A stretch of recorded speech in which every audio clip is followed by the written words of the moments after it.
স্বেচ্ছাসেবক দলনেতা আজিজুর রহমান মুসাব্বিরকে হত্যার পরিকল্পনা করা হয়েছে রাজধানীর মহাখালীর সাততলা বস্তির পাশে ঘোড়ার মাঠে। শুটারদের অস্ত্র বুঝিয়ে দেওয়া হয় সেখানে।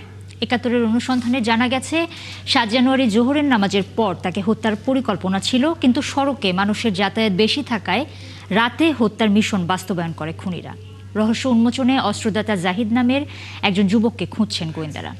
আশিক মাহমুদের অনুসন্ধানী প্রতিবেদন। মহাখালী সাততলা বস্তির পাশের এই মাঠটির নাম ঘোড়ার মাঠ, আর এই মাঠেই মুসাব্বির হত্যার মিশন বাস্তবায়নের পরিকল্পনা করেছিল খুনিরা। শুধু তাই না, এই মাঠ থেকেই মুসাব্বিরকে হত্যার আগে শুটার জিন্নাত এবং রহিম অস্ত্র বুঝে নিয়ে গিয়েছিল, আর তাদেরকে এই অস্ত্র বুঝিয়ে দিয়েছিল জাহিদ নামের এক ব্যক্তির প্রতিনিধিরা। সেই অস্ত্র দিয়েই মুসাব্বিরকে গুলি করে হত্যা করা হয়।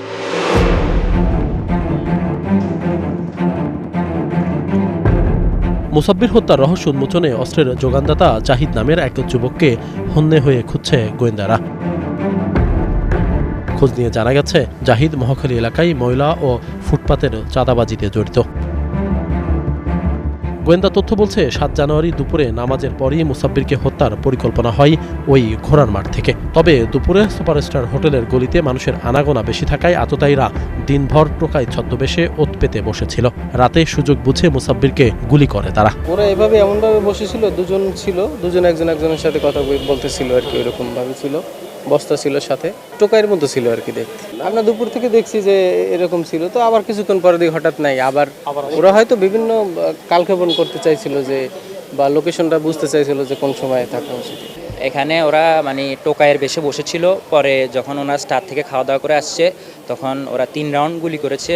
মুসাব্বিরকে হত্যার আগের দিন ঘটনাস্থল রেকি করে রিয়াজ নামের এই যুবক, যাকে গ্রেপ্তার করেছে গোয়েন্দা পুলিশ। পলাতক বাকিদের ধরতে পারলেই সবকিছু জানার আশা করছেন তারা। মহাখালী এলাকায় থাকে, আমাদের বাসা কিন্তু মহাখালী এলাকায়, এবং কারণ বাজার কেন্দ্রিক ব্যবসা প্রতিষ্ঠান বা ব্যবসায়ীর সঙ্গে বা এখানে রাজনৈতিক কর্মীদের সঙ্গে ওনাদের উঠা বসা আছে। প্রাথমিকভাবে আমরা এটা জানতে পারছি। এখন তো তদন্তে আমরা আরও ডিপে যাব।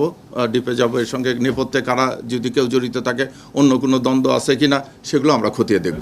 মুসাব্বির হত্যার 5 দিন পেরিয়ে গেলেও এখনো রহস্যের জট খোলেনি। সামনে আসেনি মূল হোতারা, জানিয়ে ক্ষুব্ধ তার পরিবার ও রাজনৈতিক সহকর্মীরা। আশিক মাহমুদ, একাত্তর, ঢাকা।